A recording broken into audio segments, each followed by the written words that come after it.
নমস্কার। রবীন্দ্র জয়ন্তীতে আমার আজকের নিবেদন রবীন্দ্রনাথ ঠাকুরের লেখা কৃপণ।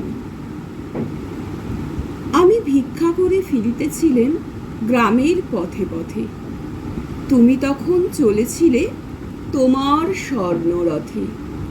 অপূর্ব এক স্বপ্ন সম লাগতেছিল চক্ষে মম। কি বিচিত্র শোভা তোমার, কি বিচিত্র সাজ। আমি মনে ভাবতেছিলেন এ কোন মহারাজ।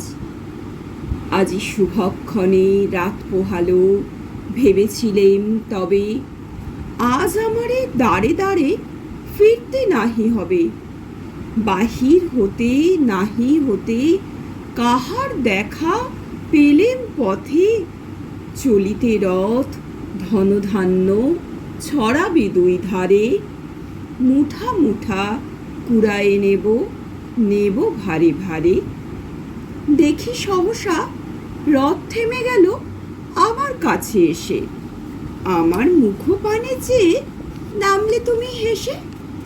দেখে মুখের প্রসন্নতা জুড়িয়ে গেল সকল ব্যথা।